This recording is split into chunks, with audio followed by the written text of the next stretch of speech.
Buenas tardes, doctor. En esta oportunidad voy a exponer el tema de la mora sobre la responsabilidad del acreedor moroso en la legislación peruana y argentina. Bueno, como primer punto voy a abarcar el tema sobre los antecedentes.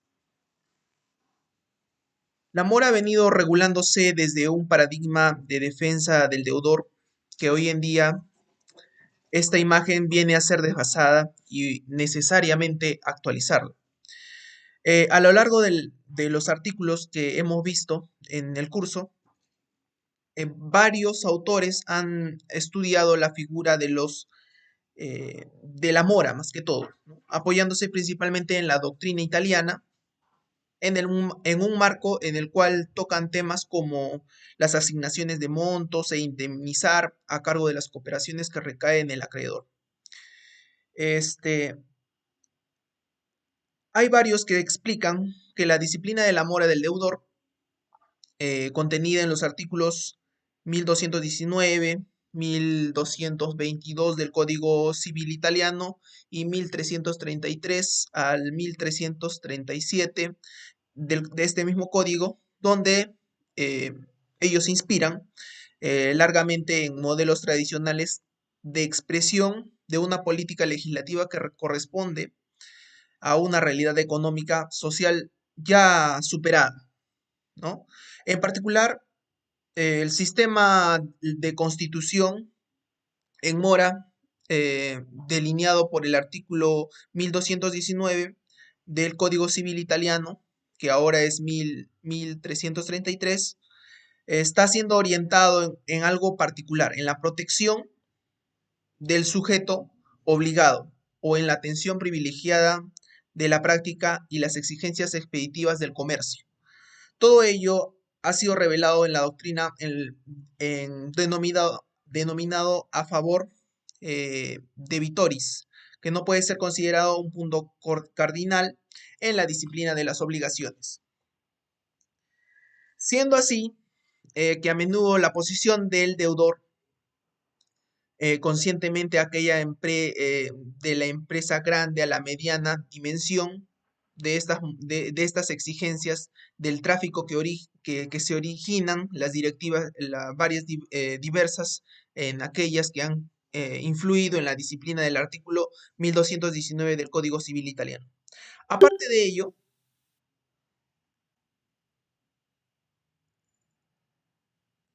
aparte de ello, este, como otros sistemas del Código Civil, de 1100, el artículo 1139 y del BGB del Código Civil Italiano 284 muestra los límites del sistema legislativo italiano.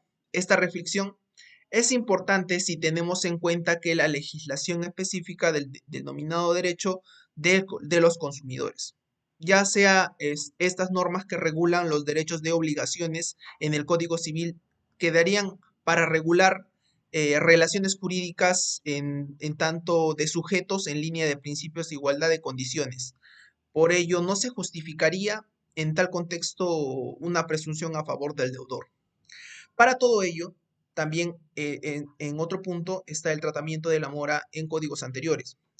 La institución que se viene regulando metódicamente por el Código Civil de 1984, el Código Civil de 1936 consignaba disposiciones un tanto diseminadas sobre la mora del acreedor. Por eso la institución no había sido prevista ni ordenada, a diferencia de lo que ocurría con la mora del deudor. La comisión reformadora de este último código optó por legislar de manera sistemática la mora del acreedor, utilizando como modelos fundamentalmente del Código Civil alemán, el Código Civil italiano de 1942. De ese modo se cambió esta situación tanto errática del Código Civil de 1936, asignaba la mora del acreedor, regulándola específicamente en el título de inejecución de las obligaciones. La ley peruana la ubica, se ubica para los efectos de dos supuestos. cuando el acreedor sin motivo legítimo, según se ha indicado, se niega a aceptar el pago, o cuando el cumplimiento del deudor está supeditado a la realización de determinadas colaboraciones del acreedor, indispensables para que aquel que pueda ejecutar su prestación, por otra parte, sin perjuicio de construir en mora a su acreedor. Nuestro ordenamiento concede al deudor una posibilidad de consignar la prestación debida, ¿no? En efecto, ¿no? Como consecuencia de la consignación, el deudor queda libre de las obligaciones. Sin embargo, la consignación es un mecanismo que resulta a menudo impracticable, ¿no? Cuando las prestaciones son de acero, totalmente impracticables, cuando las prestaciones son inclusive a tomarse complicadas, cuando la prestación es de dar, de entregar un bien, conlleva la ejecución de prestaciones accesorias, como instalaciones, pruebas, supervisiones, etcétera, ¿no? Que requieren del concurso del acreedor.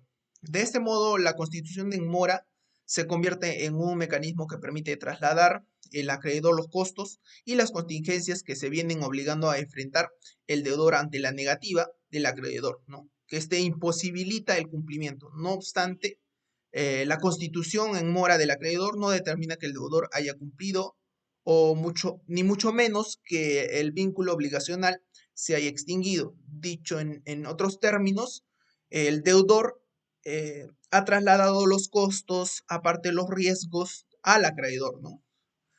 Eh, y este también sigue vinculado a esto, y una vez purgada la mora, estará obligado a cumplir. Asimismo, el traslado de los costos y riesgos no siempre satisfacen plenamente al deudor, pues la posición en que se encuentra, no hablamos de cumplir, pero de tener que hacerlo cuando el acreedor sí lo decide.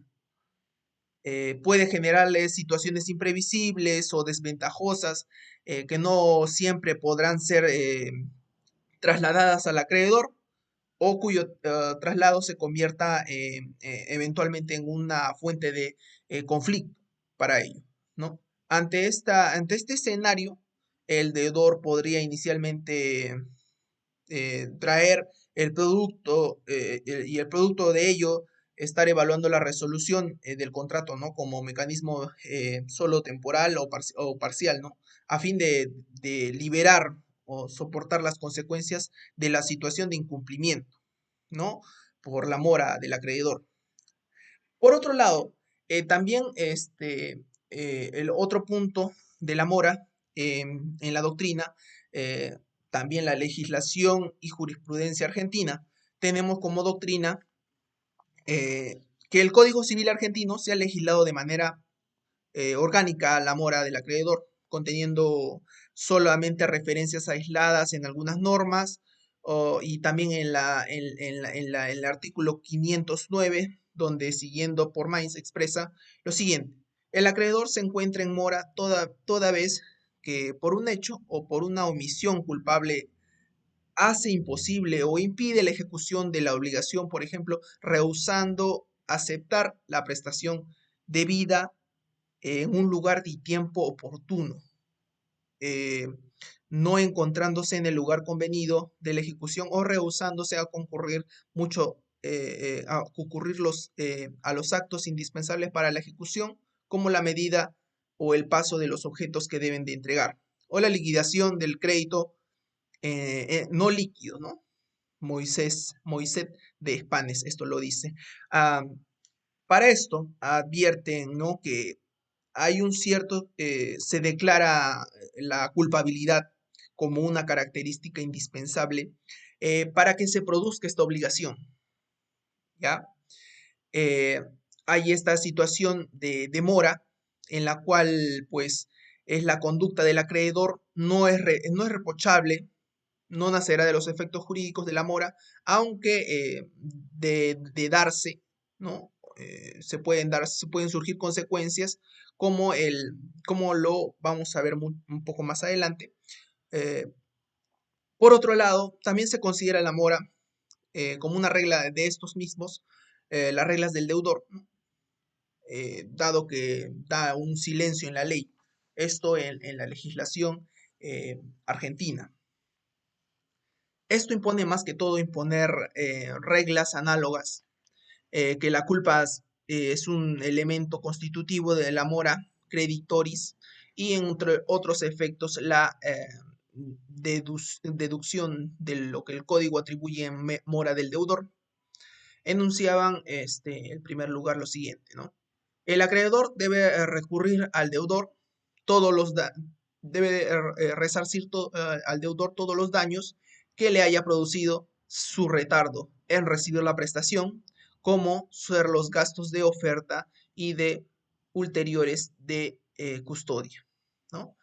En la legislación, este tratamiento jurídico que se ha dado hacia el derecho civil argentino tuvo varias modificaciones integrales.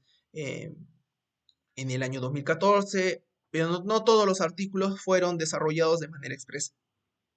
Es aquí donde se puede explicar la verdadera esencia del artículo y la vigencia eh, que regula la indemnización por parte del acreedor moroso en proporción a las desventajas que se tiene, ¿no? Económicas producidas por los gastos que se pueda haber puesto afrontándolos, esto siempre por las experiencias del deudor en la afectación de su derecho. Sin embargo, encontramos oportuno también mención, hacer mención sobre los artículos que hacen alusión a la mora del acreedor, los cuales se encuentran en el libro tercero de Derechos Personales, título 1, de las obligaciones en general, capítulo 4, pago, sección 2, mora, donde comprende desde el artículo 886 hasta el 888.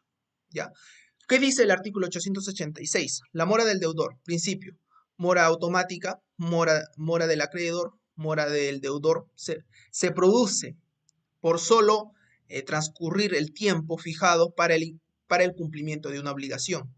Esto es donde el contrato que nosotros teníamos ha pasado un tiempo y nosotros en el tiempo que hemos pactado se tiene que devolver el monto, ¿no?, que se ha prestado. El acreedor incurre en mora si el deudor le efectúa una oferta de pago en conformidad con el artículo 867 y se rehúsa injustificadamente a recibirlo, ¿no? Eso es por parte del acreedor cuando se rehúsa a recibir una mora que ya estaba queriendo resarcirse.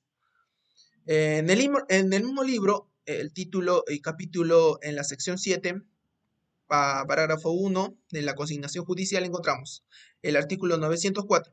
En los casos que procede el pago por consignación, procede cuando, si el acreedor fue constituido en mora, es exigible, existe incertidumbre sobre la persona del acreedor. También el deudor no puede realizar un pago seguro y válido por causas que no le imputan, ¿no? Esto en el Código Civil y Comercial de la Nación. Para finalizar, doctor, eh, tengo unas pequeñas atingencias, algunas conclusiones, como la principal, ¿no? ¿Cuál es la diferencia entre estas, ¿no? La legislación peruana refleja más que todo las consecuencias del incumplimiento de un acreedor, también el reconocimiento de la existencia de los acreedores que son responsables de algo más de interés de la deuda. También en la legislación argentina no ha dado criterios precisos para juzgar las responsabilidades de los acreedores morosos, ¿no? Excepto que los criterios precisos para juzgar la responsabilidad de los acreedores morosos, ¿no? También determinar el impacto del incumplimiento de estas claramente establecidos. Concluimos que la legislación es más oportuna en materia de incumplimiento eh, la misma, porque el mismo hecho es más cercano eh, a la realidad y refleja también su claridad. Sobre la relación entre la legislación peruana y argentina sobre acreedores morosos, se encuentra en el manejo de la responsabilidad que debe ser soportar más que todo el acreedor, es decir, la responsabilidad que no tiene nada que ver con el beneficio predeterminado, ¿no? La doctrina en en estos artículos y también en la caracterización de estos mismos ha revelado consecuencias reales en la práctica, ¿no? Comparándolo esto, encontrando que la legislación peruana explica claramente un poco más que la argentina, ¿no? Dado ya sea por el articulado, ya sea por el tratamiento jurídico en que se viene realizando estos. Esto sería todo, doctor. Muchas gracias.